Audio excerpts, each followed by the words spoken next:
Welcome to the திசியாஸ் kitchen.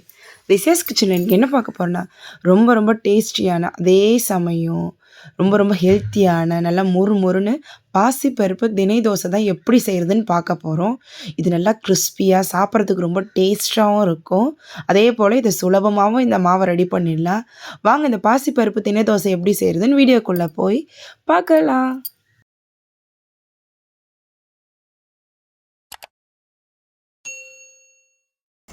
இப்போ இந்த தோசை செய்யறதுக்கு ஃபஸ்ட்டு ஒரு பவுலில் 2 கப் அளவு பாசிப்பருப்பு, 1 கப் அளவு தெனை தோல் எடுத்தது, 1/4 கப் அளவு உளுந்து. இப்போ எல்லாத்தையும் நல்லா வாஷ் பண்ணிவிட்டு ஊற வச்சுக்கலாம். அதை நல்லா வாஷ் பண்ணிவிட்டு எல்லாம் இது முழுகிற அளவு தண்ணி வச்சு இப்போ இது நைட் ஃபுல்லாக இப்படியே இருக்கட்டும். நல்லா ஊறினதுக்கப்புறம் நம்ம காலைல எடுத்து அரைச்சிக்கலாம். பாருங்கள், நைட் ஃபுல்லாக நல்லா ஊறிடுச்சு. இப்போ நம்ம அரைச்சிக்கலாம். நீங்கள் கிரைண்டரில் அரைக்கிறதுனால அரைச்சிக்கங்க. இப்போ நான் மிக்ஸி ஜாரில் தான் அரைச்சி எடுக்க போகிறேன். இது நம்ம இப்போ இதை கொஞ்சம் மிக்ஸி ஜாருக்கு மாற்றி அரைச்சி எடுத்துக்கலாம். இது ஊற வச்ச தண்ணியை கொஞ்சமாக சேர்த்த போல் அரைச்சிக்கிறேன். தண்ணி அதிகமாக சேர்த்துறாதீங்க.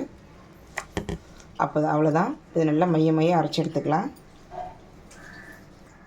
இப்போ பாருங்கள், நல்லா மைய அரைச்சி எடுத்தாச்சு. இது ஒரு பாத்திரத்துக்கு மாற்றிட்டு இதே போல் எல்லாத்தையும் அரைச்சி எடுத்துக்கலாம். இப்போ பாருங்கள், எல்லாத்தையும் நல்லா அரைச்சி எடுத்தாச்சு. இப்போ எல்லாத்தையும் நல்லா ஒன்று சேர மிக்ஸ் பண்ணிக்கலாம். அவ்வளோதான், எல்லாத்தையும் நல்லா மிக்ஸ் பண்ணியாச்சு. இப்படியே 1 மணி நேரம் அப்படியே இருக்கட்டும். 1 மணி நேரத்துக்கு அப்புறம் நம்ம எடுத்து தோசை ஊற்றிக்கலாம். நீங்கள் உடனே ஊற்றணுன்னாக்கா வேணும் அளவு உப்பும் கொஞ்சமாக சோடா மாவும் சேர்த்து ஊற்றுனீங்கன்னா கரெக்டாக இருக்கும். ஆனால் 1 மணி நேரம் கழித்து ஊற்றுனாக்கா இன்னும் ருசி சூப்பராக இருக்கும். 1 மணி நேரத்துக்கு அப்புறம் பார்க்கலாம். நம்மளோட மாவு நல்லா பாருங்கள் புளிச்சு ரெடி ஆகிடுச்சு. 1 மணி நேரத்துக்கு மேலேயே ஆகிடுச்சு மாவு அரைச்சி. இதில் மாவுக்கு தேவையான உப்பு சேர்த்துக்கலாம். உப்பு சேர்த்துட்டு கொஞ்சமாக தண்ணி சேர்த்தா போல் நல்லா மிக்ஸ் பண்ணிக்கங்க. பாருங்கள், மாவு நல்லா மிக்ஸ் பண்ணியாச்சு. இப்போ நம்ம தோசை ஊற்றிக்கலாம். இட்லி ஊற்றுறதா இருந்தாலும் ஊற்றிக்கலாம். இட்லி ஊற்றினா நல்லா சாஃப்டாக வரும். இப்போ நம்ம தோசை தான் ஊற்றி காமிக்க போகிறேன். தோசை ஊற்றுறதுக்கு கல் அடுப்பில் வச்சுக்கேன். அடுப்பில் வச்சுட்டு கல் நல்லா சூடானதுக்கப்புறம் ஒரு 2 சொட்டு எண்ணெயை ஊற்றிட்டு ஒரு வெங்காயத்தை நல்லா தேய்ச்சிக்கங்க.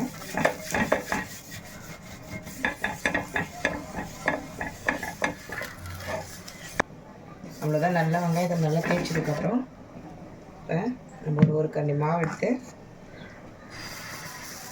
கருவேப்பிலை தேய்ச்சாப்ப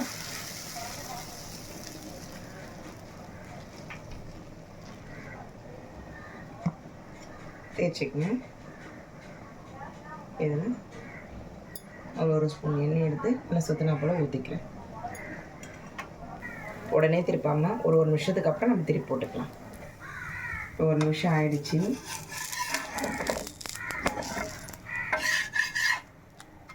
அவ்வளோதான், பொறுமையாக திருப்பி போட்டுக்கேன். இதை நீங்கள் பாசிப்பருப்பில் செஞ்ச தோசைனே சொல்ல மாட்டாங்க. அந்தளவுக்கு இதோட ருசி நல்லா இருக்கும். நீங்கள் ஒரு தடவை கண்டிப்பாக ட்ரை பண்ணி பாருங்கள். இதோட டேஸ்ட் அட்டகாசமாக இருக்கும். நல்லா முறுன்னு சூப்பராக இருக்கும். மறுபடியும் ஒரு நிமிஷத்துக்கு அப்புறம் நம்ம எடுத்துக்கலாம் தோசையை. பாருங்கள், 1 நிமிஷம் ஆகிடுச்சு. தோசை எடுத்துடலாம். அவ்வளோதான், பிளேட்டுக்கு மாற்றிடலாம். இதே போல் எல்லா தோசையும் ஊற்றி எடுத்துக்கலாம் நம்ம. அவ்வளோதான், நம்மளோட பாசிப்பருப்பு தினை தோசை சூப்பராக ரெடி ஆகிடுச்சு. கண்டிப்பாக ஒரு தடவையாக ட்ரை பண்ணி பாருங்கள். பாருங்கள், மொடன்னு இருக்கும். சாப்பிட்றதுக்கு டேஸ்ட் நல்லா சூப்பராக இருக்கும்.